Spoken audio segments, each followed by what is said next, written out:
Hey everyone, I'm Alexis the Ego Queen. Love me? I know you do. Anyway, today. Today is fun. Today is gonna be. Today's gonna piss some people off. So today I have a guest with me. Well, I have two. I have my loyal companion and partner, Ghost.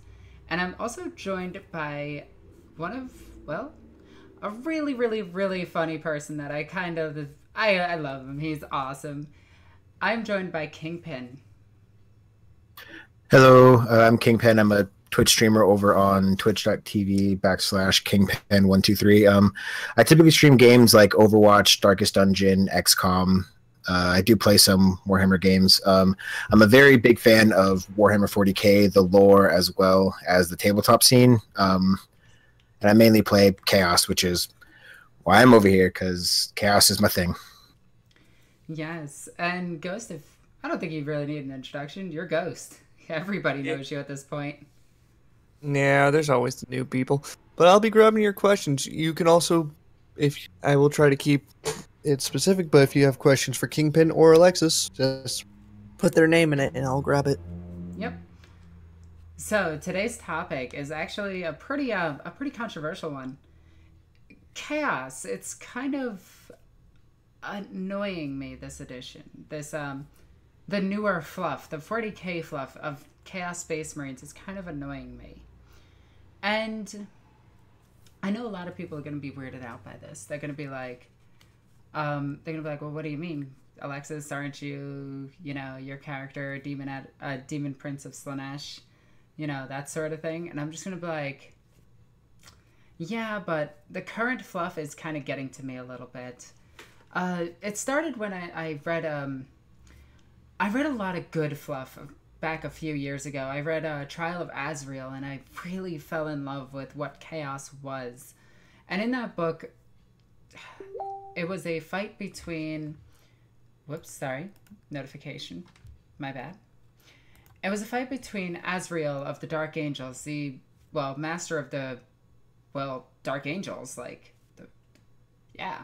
versus Karn the Betrayer. And Karn has been, since then, in my opinion, his fluff has been getting worse and worse and worse as things go on, to the point where he's kind of a mindless brute at this point. I feel like no one really knows how to write Chaos Space Marines really anymore.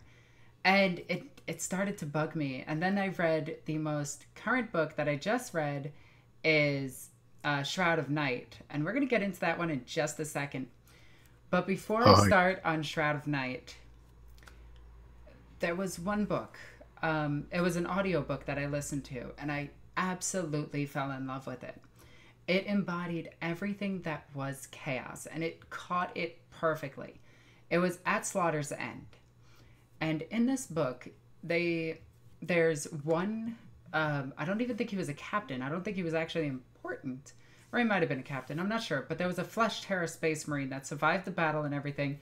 And he looks upon this battlefield, and there's berserkers and... there's berserkers, Chaos Space Marines, and Space Marines all over the place. Just all slaughtered and everything. And he's walking around this battlefield for a good couple of hours until he finds a downed dreadnought. And it looks like something planted a melter charge on him. The dreadnought exploded, fell over, and crushed a berserker. The berserker was still caught in the dreadnought's close combat weapon, just being crushed before it died. But the dreadnought itself died, not the Space Marine. The Chaos Space Marine looks up to see the Flesh Terror, and the Flesh Terror is just like, hey, answer me a question. And the guy's like, no, you're just going to kill me. Like, why would I answer any questions? He's like, answer me a question and I'll release you from here. And he's like, if you do that, I'm just going to kill you. And he's like, answer my question and I'll let you go. And the guy's like, well, I have nothing else to lose, so why not? The guy asks him, the Flesh Terror asks the Karn Berserker, how many deaths does he have to do before he's finally satisfied? Does the bloodshed, does the anxiety, does the never-ending war finally stop? Does it end? And the Berserker just looks at him and goes, no, we're slaughterers. You, me, it doesn't matter who. We were built for one thing and one thing only. We were built to kill. We were built to fight and slaughter in the Emperor's name. The Emperor is just a mortal champion of Khorne, as you and I are. We are just an embodiment of his rage made manifest. And it's... Now, granted, I'm paraphrasing and adding a little bit more, my bad. But I want to sprinkle on some extra to make this a little bit poppy more. And the guy's like, you know what? You're wrong. And he goes to swing his chainsword at him. And he hits the dreadnought and cuts off the dreadnought's arm. The Khorne Berserker gets up and he goes, I'm going to add your skull to the skull throne. I know who you are. Khorne knows who you are. Khorne knows who you are. There we go. And he's like, very well, let's fight. And he's just like, the whole time, I couldn't help but think, like, these two aren't fighting warrior v warrior. They're fighting with their ideals. One is falling to chaos. Like, he is 100% falling to chaos, and he knows it. He's giving in to the black rage. He's giving in to the red thirst. He knows it. And the other is the Berserker, who's done that thousands of years ago. And they're fighting back and forth. And he, before the fight began, the Flesh Terror threw his chainsword to the ground and was like, I'm going to fight you hand to hand, because that's honor. And the Berserker's just like, good, let's fight. So they start going at it, and it's this huge fight. It reminded me of, like, what was it? Where Hector fought Achilles. Was that the Iliad or the Odyssey? I think it was the Odyssey. Yeah, I think it was the Odyssey, and that's what it reminded me of. And it was these two fighting hand to hand, clashing of titans, and the book was just written really well. And at the end of it, the Bloodthirster goes, no, you're wrong. I am never a servant of the Blood God. This cannot be. And just grabs his head and just tears it off. And it's just a fatality. Blood shoots out and the Khorne Berserker dies. And he's just like, haha, nerd. And then he's just sitting there. He's just like, I did exactly what that guy wanted. Because before he killed him, he's just like, Khorne cares not from where the blood flows, only that it does. And he's just like, I just did that. I just did what he told me I was going to do. And I just gave in to my rage. And the book ends like that. And it was a perfect book to sum up Khorne, in my opinion. Where they did an honorable fight. He wouldn't kill him while he was down. He let him get his guard. He even allowed him to draw his weapon. He discarded his to match in an equal fight between two giants. And that's what Khorne really was to me. That in that moment, it was perfect. And it's only a friggin' 40-minute book. And then I read Shroud of Night. And this is where I'm going to let Kingpin take over, because he had one hell of a rant for this. He ranted so hard that even I was like, ooh, that's pretty good. We got to get you on, boo. So, Kingpin, if you want to take it away and give us a summary of Shroud of Night. Okay, I'll be more than happy to do that. So, Shroud of Night.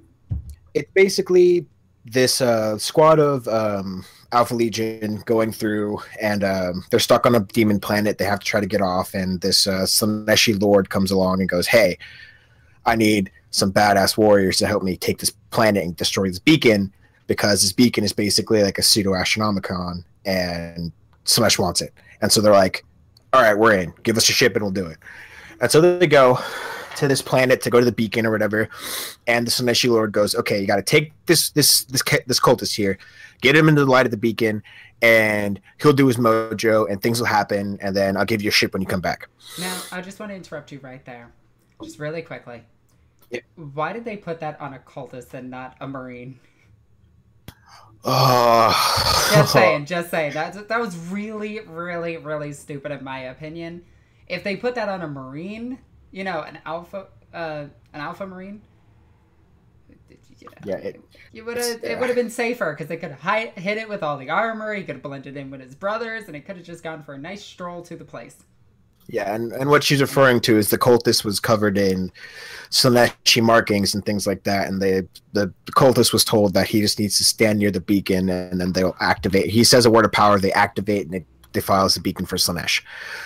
And so and as she said, why didn't they put that on like a fucking Slaneshi, fucking Space Marine, or like on one of the Alpha Legion or whatever? And that's, again, that'll come up later on. So they go, and not only is the Slanesh like armada going after this planet, there's a Cornate armada and an Iron Warriors armada. Iron Warriors don't fucking matter, even though they are the masters of siege warfare. And, you know, this is like their their bread and butter. This is like what they live for. This is what they, you know, this is what gets the rocks off.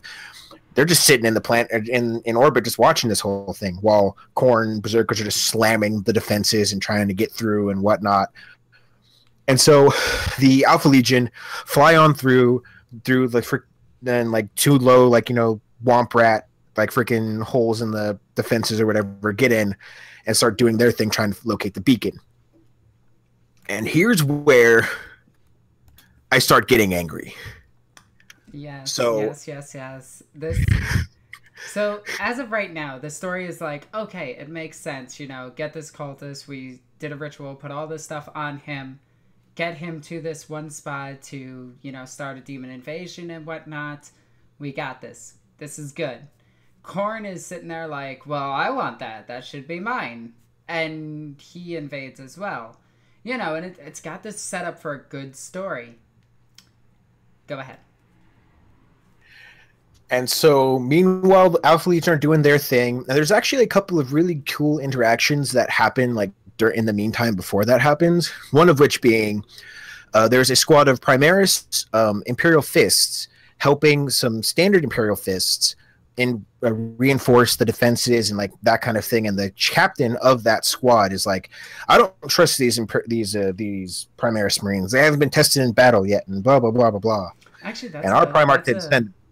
That's a huge point. He actually, the captain of the Imperial Fists, is all like, we shouldn't take these guys in. They're not loyal. I believe they're going to be traitors. And he doesn't trust them at all. And he's a captain. And it's huge.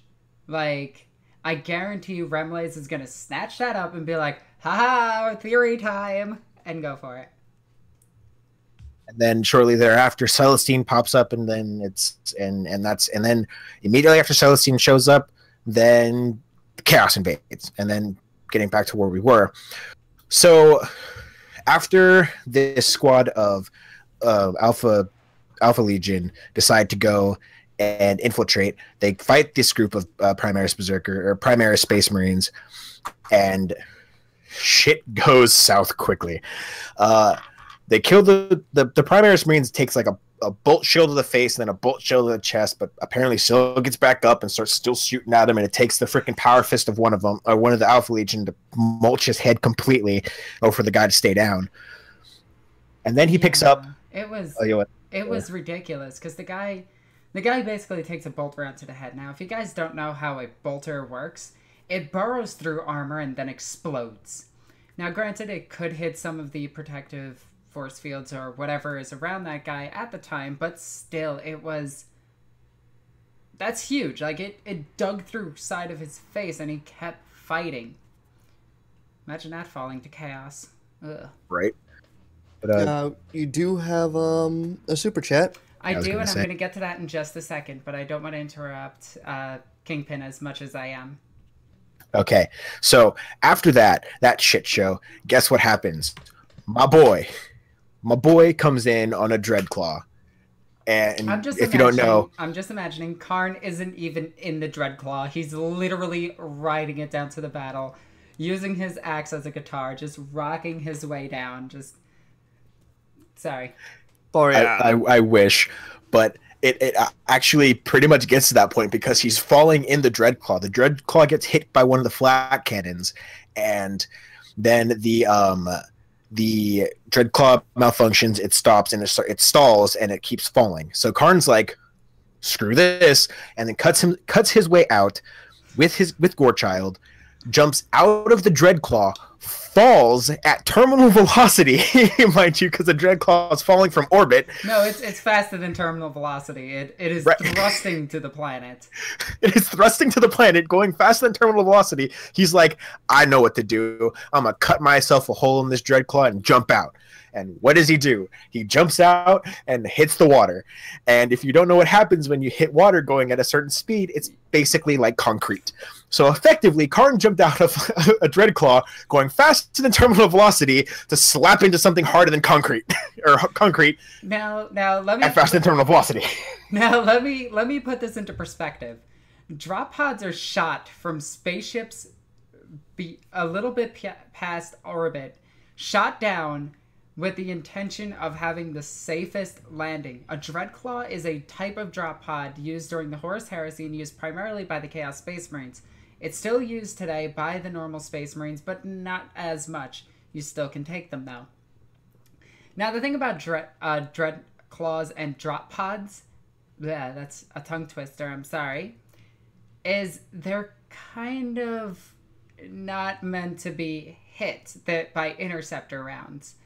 There was one falling fast enough that it was... Well, the way they fall is they thrust towards the ground and then right at the last second they activate all their retrojets and fire into the ground and then slow down and then crash into the ground. The Space Marines or Dreadnought or whatever is in it then exits the vehicle and starts killing everything nearby. They're not meant to be intercepted. This thing was shot once and hit once. Give that guy a medal, because that is like hitting... That's like taking a baseball, throwing it at a net, moving at 90 miles per hour. Just saying. Yeah, and he basically hits it, and the person, writing the shit show goes, Karn hits this and gets knocked out. But because he's, and basically I'm paraphrasing again, basically because he's Karn the Betrayer, is like, nope, I'm gonna wake up. And wakes up and swims onto the shore to go destroy the freaking flat cannon so that his people can come through. Which the person describes very poorly on how he does it. They basically go, he kills everyone swinging his axe. And then he moves on to the next one, kills everyone swinging his axe.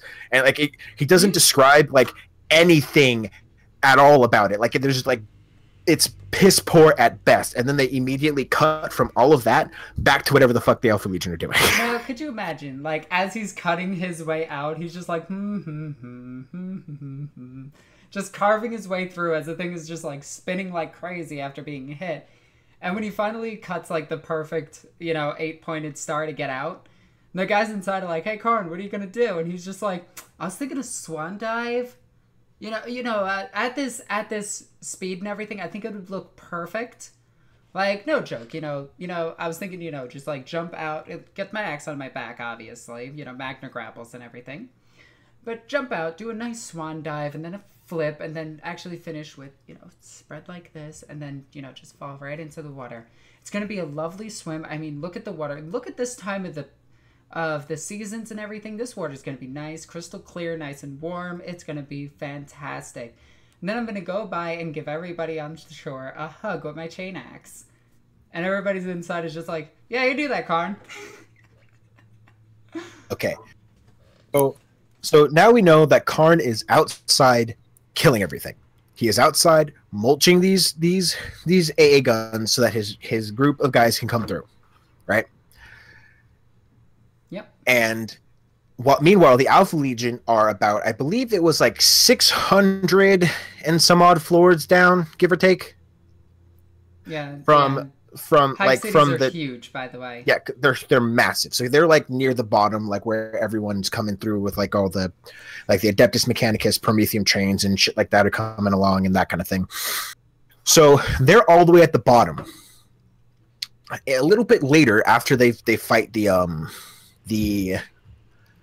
Primaris Space Marines, they find a train because the Adeptus Mechanicus is like, we need more Prometheum, but everybody's like, no, we really don't need any more Prometheum. You got to stop this. This is unsafe. We can't do this. We're vulnerable doing this. And the fucking magus is like, nah, bro, we got this shit. What can happen? Look at Karn out there just swimming towards shore. what can possibly go wrong? And then fine. fucking Alpha Legion take the fucking train to get in there. But here's the kicker.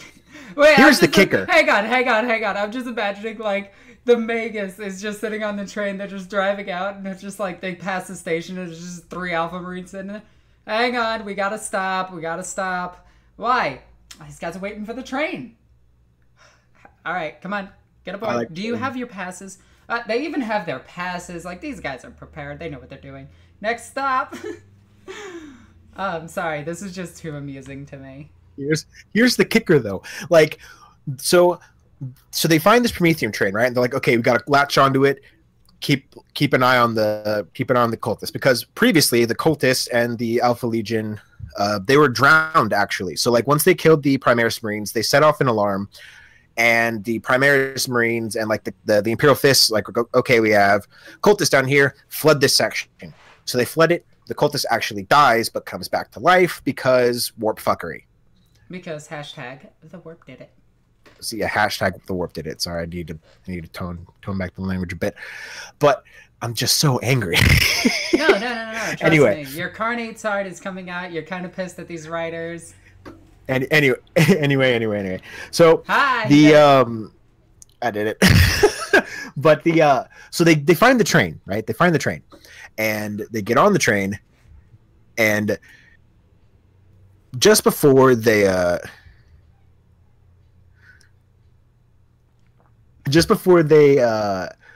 on it, they start looking at the train, and on the train, guess what's on the train with them? Guess what? Dinosaurs at this point. I don't. Fucking Karn the Betrayer and a squad of Khornite berserkers with cultists and a goddamn Mauler fiend. All aboard the Karn train. This train has no brakes. All aboard the pain train. Oh like what? No, I'm just imagining the Magus. The Magus is just sitting there like, you let aboard Karn. Were you gonna say no? And Karn's just like, oh, thank you, gentlemen. So, do you guys have any pamphlets and any time the time for arrival? I have to be very, very, very thorough. Also, I will take a lunch. I will take the salmon. That looks lovely. All right. And he just sits there with Gorechild. Right. And then, so the Alpha Legion splits up. There's like 14 of them left. Right. And so half of them go to the front of the train. The other half stay at the back of the train to try to distract Karn. And again, there are some stuff that I've been skipping over, like the captain or like the leader of the Alpha Legion squad has a cursed sword that has a demon sealed inside of it, and he's been fighting it the entire time. And there's a couple of other things, but I'll bring those up when they come. I'll bring those up. Well, I'm bringing it up because there's a plot point here. So the half that's at the back of the train distract Karn by shooting at the cultists and shooting at Karn. And Karn's like, "You what, mate?" And so him and his berserkers are charging. Oh, go ahead. Is it bad that I'm just imagining them like popping out of boxes just going, "Hey, Karn!" And then just like ducking back in, and Karn's just like, "What is going on back there?" It's pretty much the this train are so rude. Pretty much. No, just to interrupt, you did have a super chat? I know. I do want to thank everybody for donations and everything, but I'm going to get to that right after this. I promise I have not looked them over. I see them, and I'm super excited, and I'm going to read all of them. Guaranteed it. So these... That so sentence. So the Alpha Legion at the back half of the train are like, hey, they're shooting at him, right? And Karn's charging headlong. Mind you, these guys are offloading all the ammunition that they have on them. They're firing bolter shells, throwing crack grenades, throwing frag grenades, everything that they have, and Karn is shrugging them off. Mind you, it's a fucking crack grenade. Yeah, it's designed to take out vehicles. On a train. On a train, a closed compartment train. There's not much room to maneuver, and Karn is just like, I'm just imagining him just batting them away like golf balls with his axe. Out the windows they go. But, you know, the activities on this train are very fun. Karn, the pro tennis player. Like, he's face tanking fucking crack grenades. Yeah. And the other half, the Alpha Legion squad is like... The other Alpha Legion squad's at the front of the train trying to decouple it so that everyone else is back there. Karn's like, I sense some shenaniganry in the work. And so he cuts a hole in the ceiling to run all the way to the front of the train to try to fight the people at the front of the train. Meanwhile, the people at the back of the train are dealing with the Mauler Fiend and the cultist. Oh, by the way, one of those is on board too, because why not? Yeah, because, you know, hashtag the warp did it. But one of those cultists, the cultist that they have, the slash one, not the cornate ones, grabs the Mauler Fiend's arm and prevents it from, like, trying to kill everyone, and then this train crashes. Of course it does. Because it disconnects. Wait. Was Titus running from the front of it? Very important. Very important. It takes place at the exact same time, and it makes sense because Captain Kento Sakarius just went missing, so Captain Titus just took his place. Think about it. This is all happening at the same time.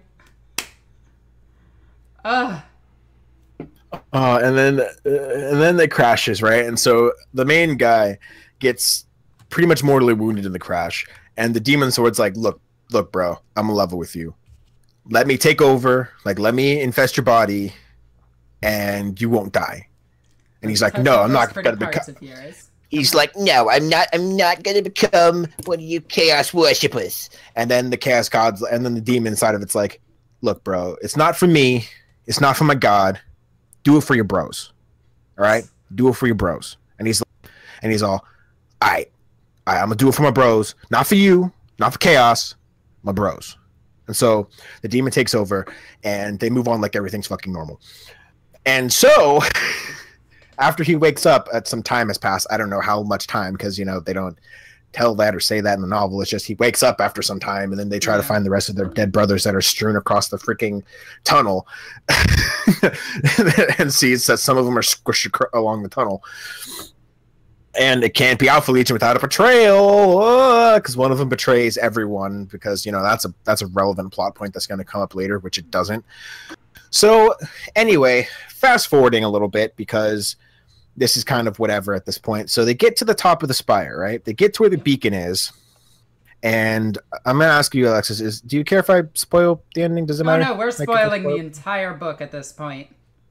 Awesome. Okay, cool. So they get up to the top, right? They get up to the top, and oh yeah. By the way, the captain that was the Imperial Fist captain that was at the beginning of the book, he gets bodied by, I believe it's the Lord Krondas. I think it's Krondas. Lord Krondas, because he's like, oh, Karn's on this world, we need to get the beacon off, and like all the sisters are like, no, we must stay and protect. We have to fight. Fleeing is bad. The sisters of battle are there kicking ass. They are killing everything. Yeah, like, that's no, they're probably doing. The best part of this book is the sisters are just rocking everything.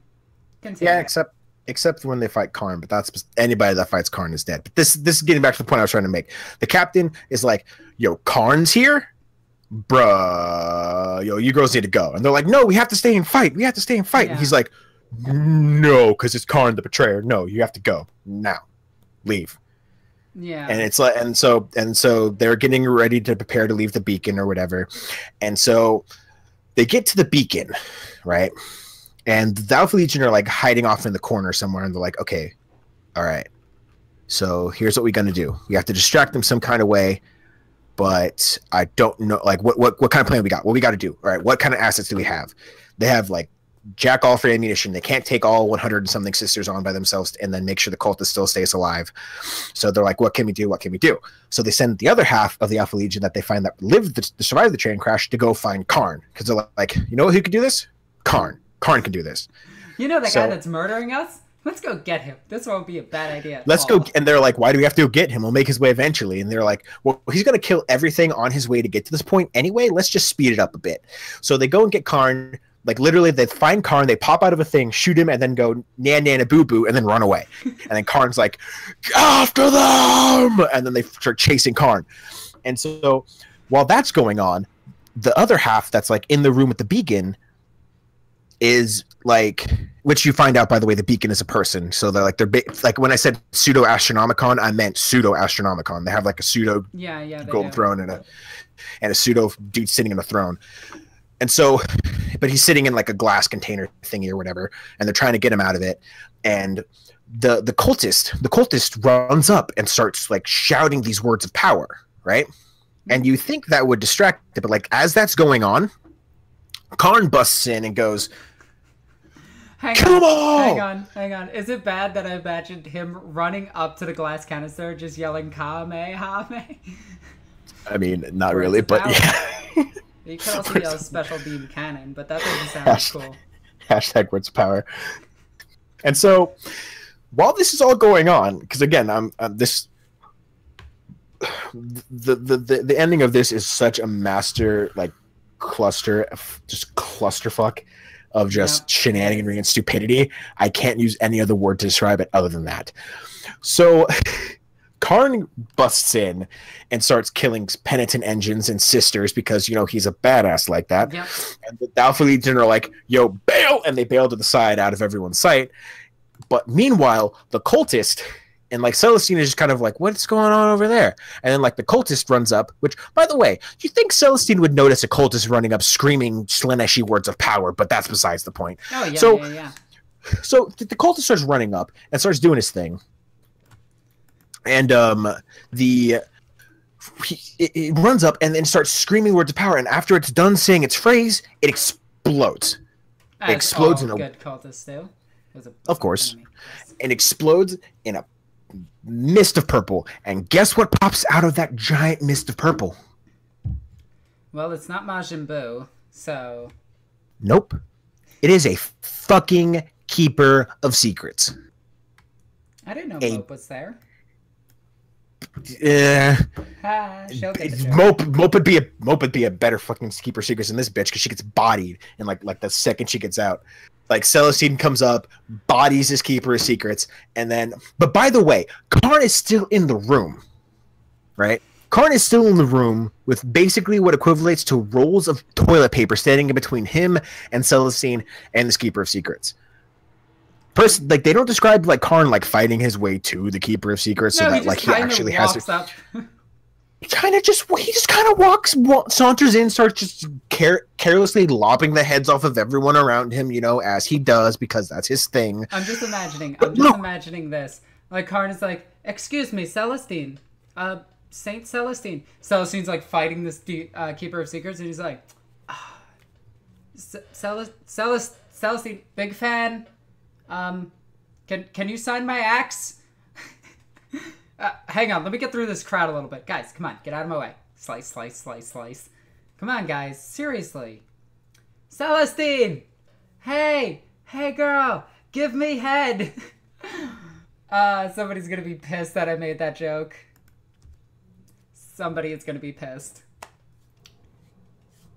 Okay, I'm done now. Continue.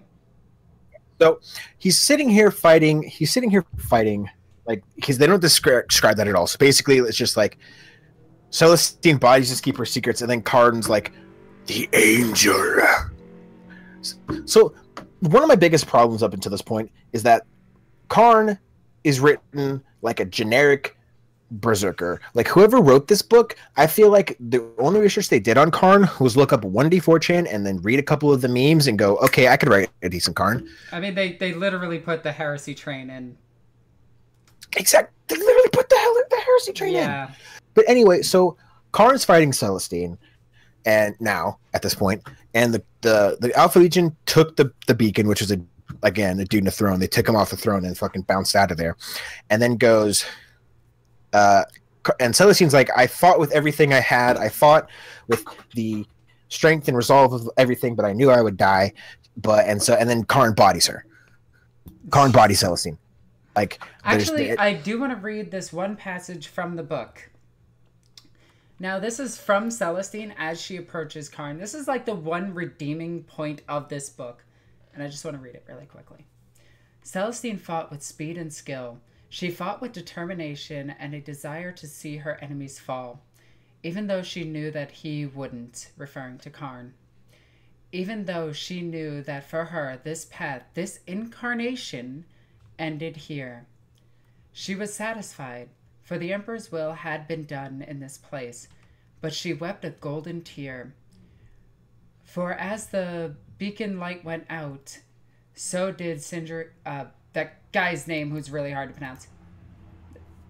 Essentially, Celestine goes up to the fight, and it's just like, I know I'm gonna die, but I'm gonna try. And when she does finally lose the fight to Karn, Karn is about to kill her. She falls to her knees and is just like, I accept this. I am okay with this. And she dies. Yeah. Yeah. Yeah. So Do you want to describe the death, or do I? You're more than welcome to describe Okay, the death. so the because death of Celestine was something out of freaking, like, the guy who wrote this read fanfic, read memes, and played Mortal Kombat, because Karn hits Celestine in the chest with the axe. Celestine hits the ground. Then he tears her wings off, which I don't think would hurt her because they're technically attached to the backpack and not herself. But anyway, I'm sure this guy didn't know that, but tears off the wings and then lops her head off with his axe. It was kind of brutal and kind of cool. I'll give it that much.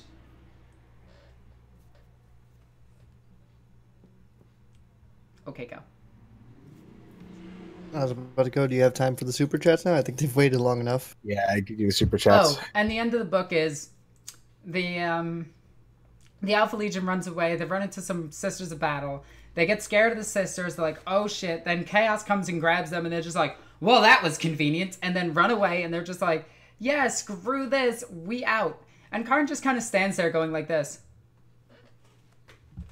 Yay, I did it. But the wording of Saint Celestine herself, and I was talking this over with several other people, this incarnation, Celestine will be back. Like, she's coming back. I mean, if the bitch can survive a Nova cannon, she can survive her head getting chopped off.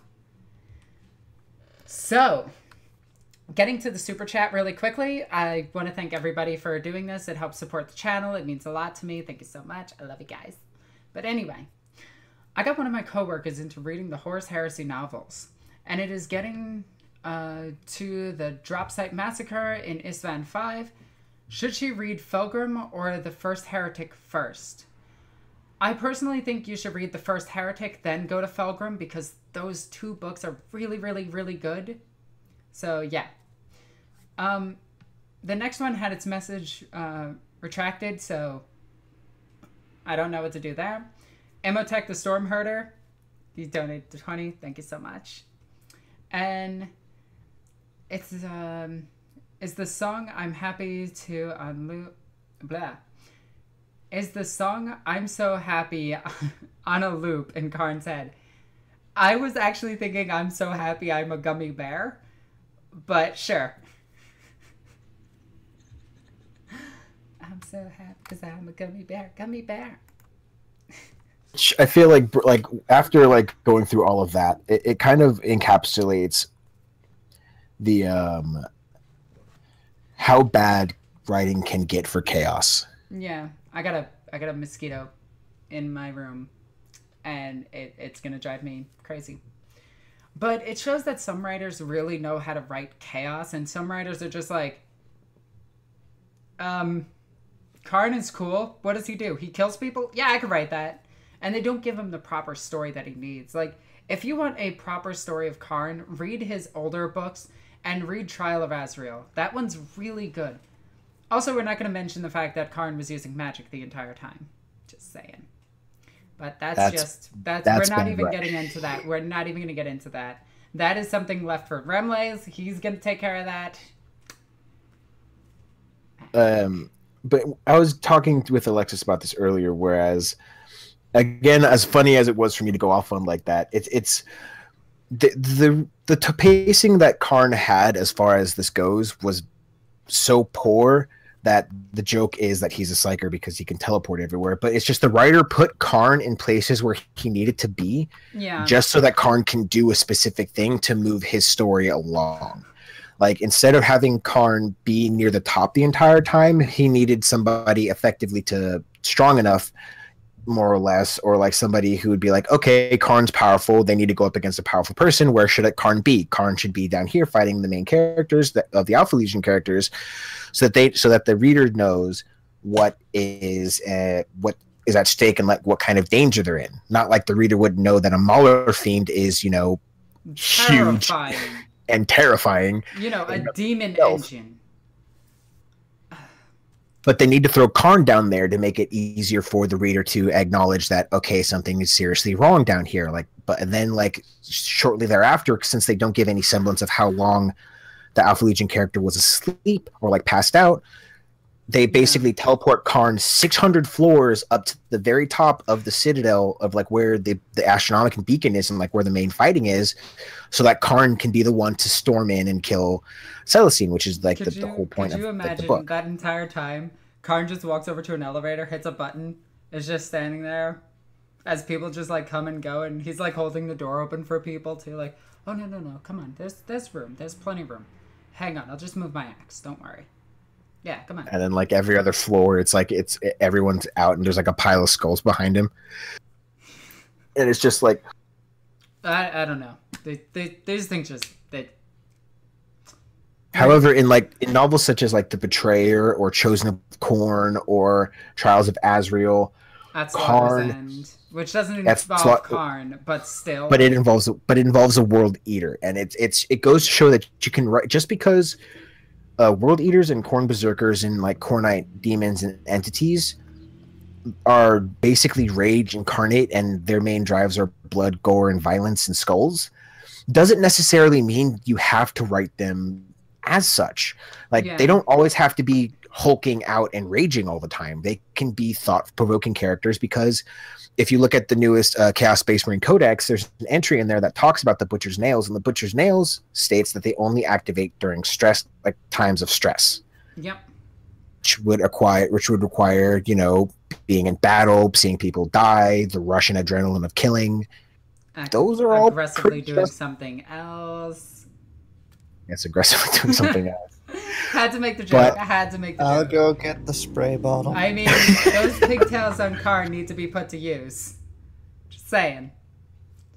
But it's like the level of complexity behind those characters can be infinitely higher. It can be, and it's one of those things where I really wish that they would write, because they write certain Chaos characters really, really good. Like 30k Horus Heresy Chaos Space Marines and people falling to Chaos, you really feel for them. You really have like this sense of they're not doing wrong. It's just shit goes downhill for them, and it's just like, well, like Fulgrim is a perfect example of somebody who fell to his own desires, and it makes perfect sense. And you're just like, well, I feel bad for Fulgrim because he was tricked. But you deal with the newer stuff is just like, oh, well, shit's happening because shit's happening. Why not? And also, it kind of annoyed me that Celestine, unpowered, could fight Abaddon. Granted, she stabbed him when he wasn't looking, but still, fight Abaddon. And couldn't fight Karn? Really? That whole thing, that whole fight between those two, should have been the book. Like, they should have led up to that exact moment. That should have been the climactic final battle. That should have been the T-Rex versus the Indominus. That should have been, you know, the big monster fight that they built up to. Because these two are gods. Like, they're strong as hell. And no, it was literally, they fought. Stuff's happening over here, and it just kind of pointed away from it. I'm just like, no, stop it. That's dumb. You're bad. Stop. It's like there's this epic, but there's the potential of this epic fight over here. Let's fast forward it. Meanwhile, as they're fast forwarding, it actually reminded me of like anime when they're just like, this epic battle is happening, but let's have a flashback. It's just like, yo, stop it. I get it. Get it. Exactly. It's very out of place the way that they have the pacing for that, and I think it falls in line that the author does not really have a whole lot of experience No, doing apparently fight he's only sequences. written 3 other books aside from this. Yeah, and even then, those books, the fight sequences are very, very lackluster. Whereas if you take an author like Aaron Dembski Bowden, I think I said his name right, his fight scenes are Epic. always so gripping, gritty, and realistic, and like you can feel the weight behind everything that everyone does in those. Whereas in this one, it's just kind of like the person kind of knows about 40K, and he kind of like knows what the main characters like typically do. Like he knows that the Alpha Legion are very not plot, but like very tactics oriented. They make plenty of plans, and they always have plans within plans, and like and that kind of thing. And so like. And whereas like Slaanesh, they know it's all about excess and all these kinds of things. And when the author's writing about like characters talking in situation, he does an amazing job of describing the areas that they are in, but he does a very lackluster job of describing what the characters do. I've noticed, like when he's talking about like how the ship looks, like when they're walking through the Slaaneshi ship to get sent down to the planet, he describes everything really well, and like you can visually, like you can in your mind's eye, you can see like what he's describing. No, or at least I couldn't. And the thing that Celestine, like all the lines, including Celestine, were really well written. The sisters were really well written. You can tell where his expertise was, but fighting was not one of them. Nope. So I give this book a 4 out of 10. It's worth a read, but not. If they make an audiobook, get that. If I would say this is I'd agree with like a 5 out of 10, 4 out of 10, simply for the fact that if you're going to have Karn in it, like if Karn, because like it was one of those things, like if you read the Black Library blurb, it says like Karn's in it and it's bad for everyone. If you're gonna have Karn in it, you need to have the scenes where he's in and he's killing things and fighting things be visceral, gripping, and like and embody everything that Karn the Betrayer is, not so much everything that people believe him to be. It's one of those things where it's like I read the book simply because like the only reason I even bothered like reading the book was because Alexis was like, oh, Celestine fights Karn in it. I'm like, yo, that sounds like that's going to be epic as all hell, because I just finished listening to Chosen of Corn again for like the 30th time. And so I'm like, okay, this is going to be awesome. I have no idea who this author is, and I read it, and then I'm just kind of like at the end, I'm like, wow, that was kind of funny, because at the very end of the book, they basically go the Alpha Legion say that they're an inquisitorial force, and they get led onto a battle barge and then get warped out of the system while the planet's falling to Khorne and Slaanesh. Yeah, it was. It had like everything it needed. This mosquito is right here and it scared me. Sorry, I just saw it just buzz by and it scared me. Terrified of bugs. But anyway, and I love my tyranids. Don't even get me started on that. This book had everything it needed to be a good book. Like it had everything set up to be a good book, and it just kind of flopped, in my opinion. Would you agree with that? Yes, it had like, if this book was given to, like I said before, like somebody like a Bowden or somebody who has more experience writing battle scenes and like battle like Space Marine like battle dramas, then this book would have been amazing, and this rant would have been completely different. It had everything to be set up beautifully. Like you had like a Keeper of Secrets fighting Celestine that could have been at the same time fighting Karn. And Karn would be like, this is the greatest chance for me to earn favor with the Blood God, because hello, Keeper of Secrets and Celestine, who he was sent there to kill in the first place. Yeah, and it could have been amazing, but it just wasn't. Even the Alpha Legion parts could have been awesome. They were cowards!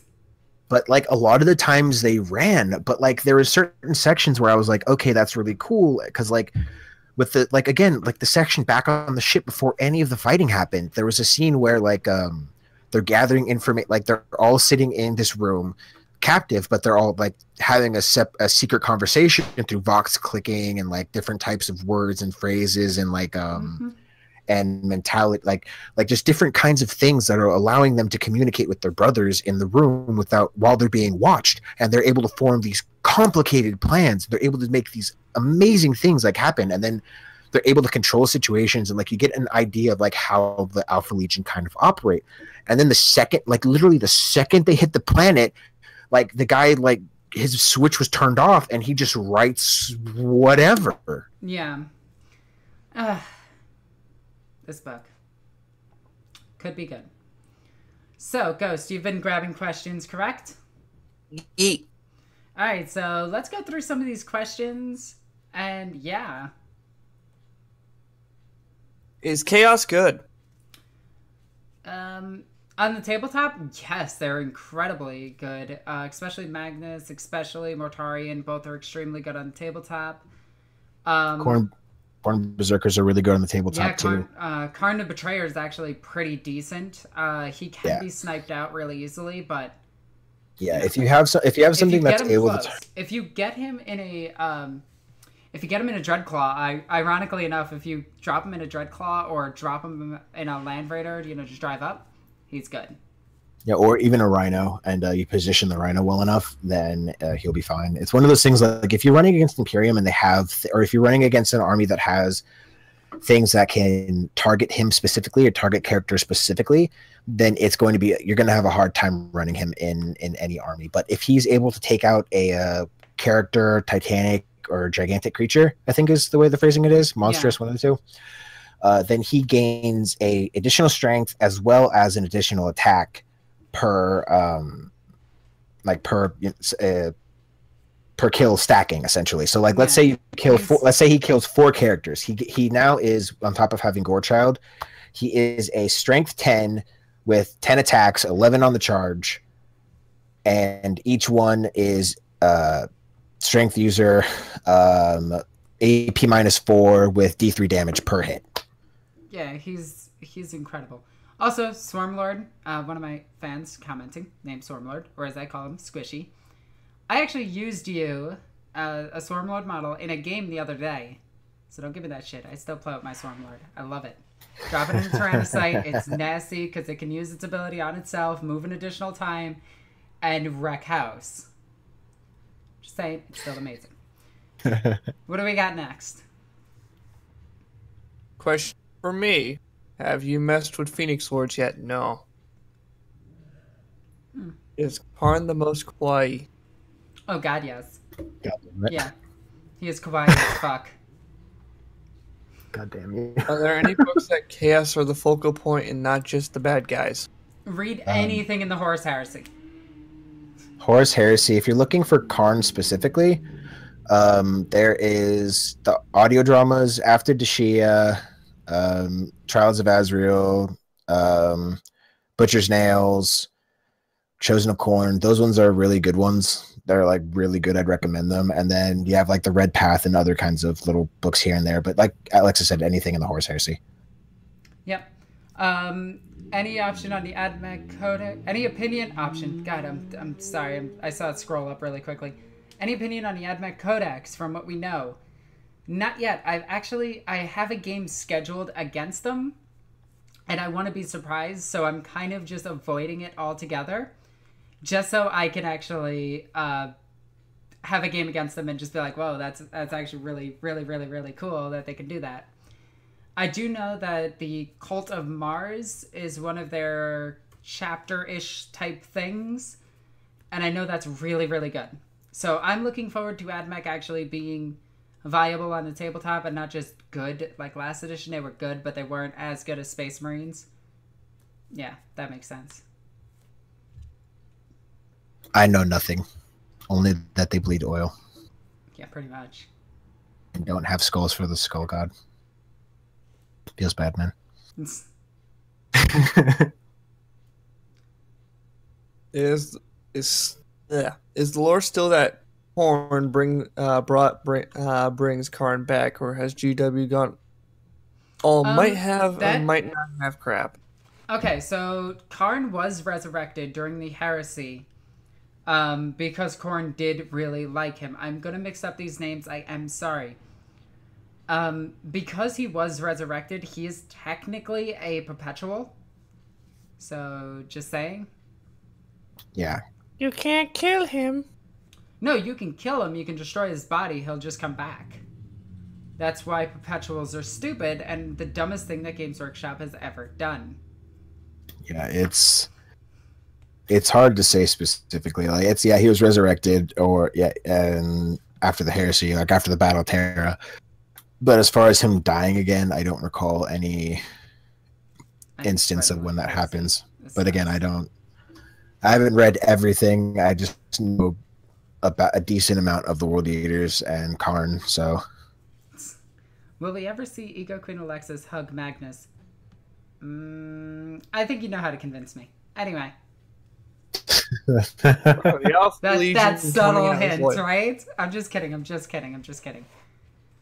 Repeat the question. Are the Alpha Legion coming out as loyalists?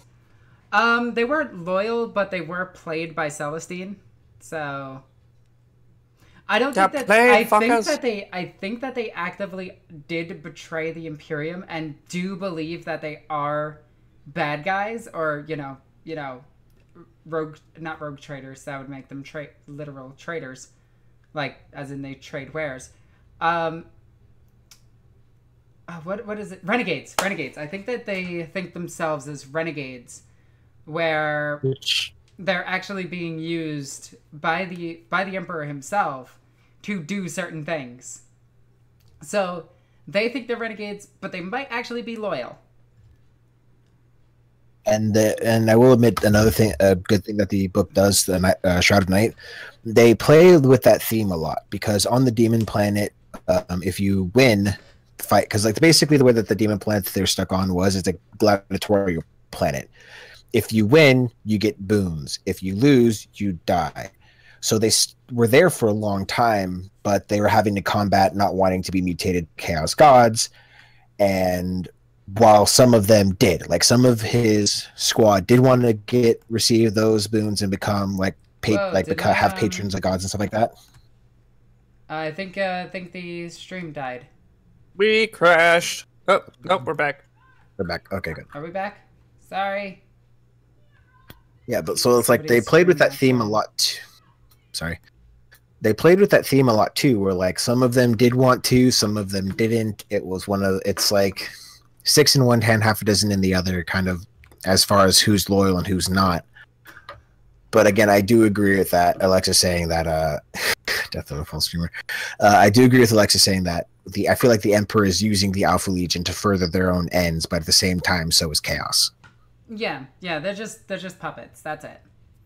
Yep. That's what it is. Next question. Warhounds or World Eaters? Warhounds or World Eaters? Yeah. Yeah, I'd take a Warhound over a World Eater. Wait, are you talking about like the Warhounds Legion? The Warhound, like pre-heresy Legion, or the Warhound Titan? It was fucking Drago, I don't know. I mean, no, this actually does matter. If it's Warhounds the Legion, I would take them. If it's Warhounds the Warhound Titan, I would take it. So it's a win-win. Yes. Alright.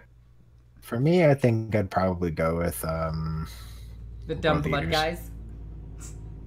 Yeah, I mean, I like the fall. I like their whole like why they've seceded from the Emperor kind of thing. Especially like I really enjoy Angron's reasoning behind why he left. Because there is a bit in The Betrayer where he's confronting Rabute Gilliman, who's like one of the chosen ones of the Emperor's children, so to speak. And because he was born on a wealthy planet, he was born to a wealthy, quote unquote, born to a wealthy family, and he took over his planet.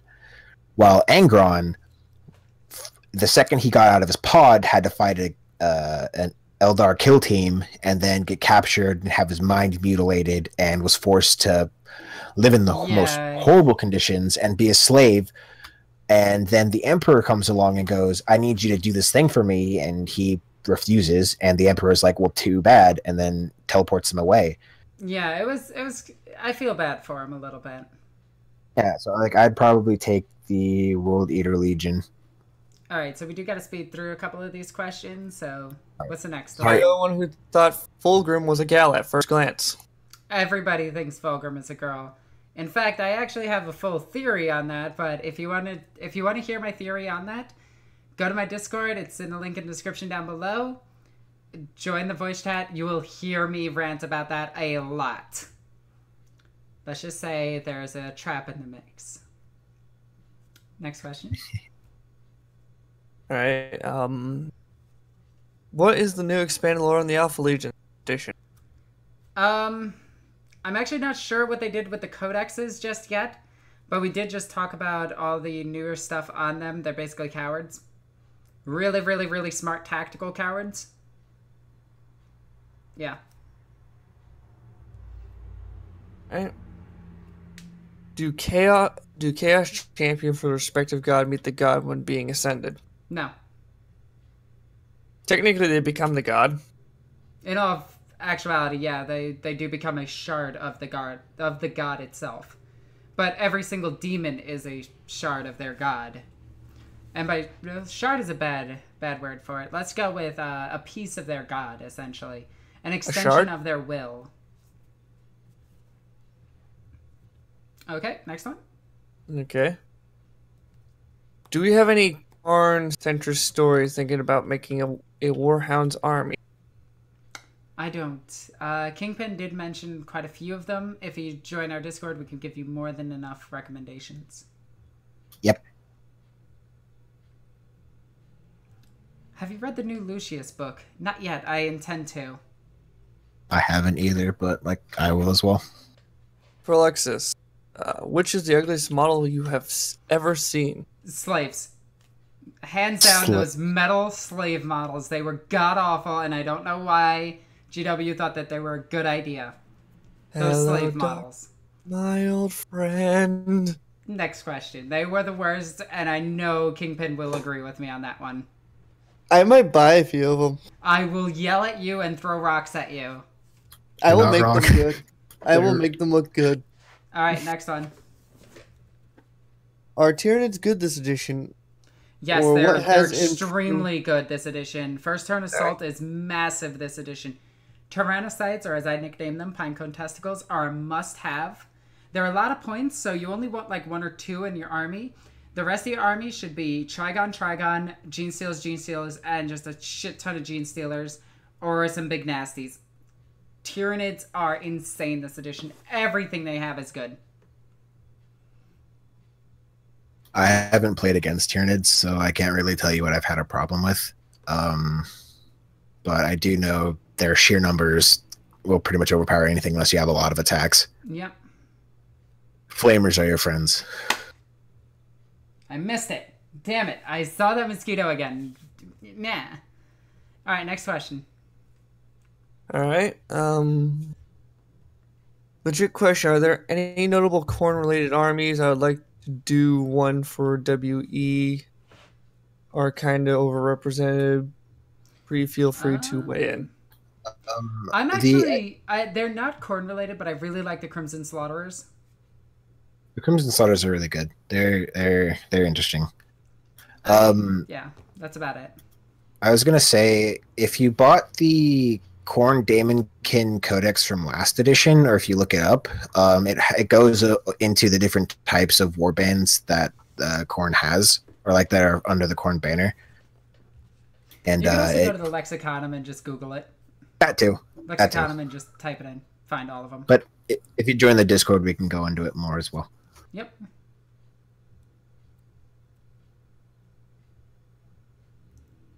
All right.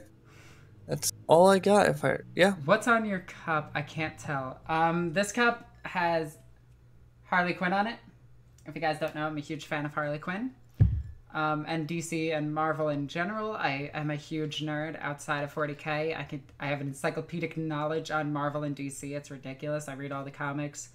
I have subscriptions and everything to new comics. I'm total fucking nerd. It's ridiculous. Oh, what is your favorite book? Fight for all. Master of Mankind. To answer. Master of Mankind. I'd have to say Betrayer. Hand of Darkness. That one was really good. Just because of the one line. Just the one line. She just says it like she's a bitch. He is. Anyway, guys, I am going to end it right there.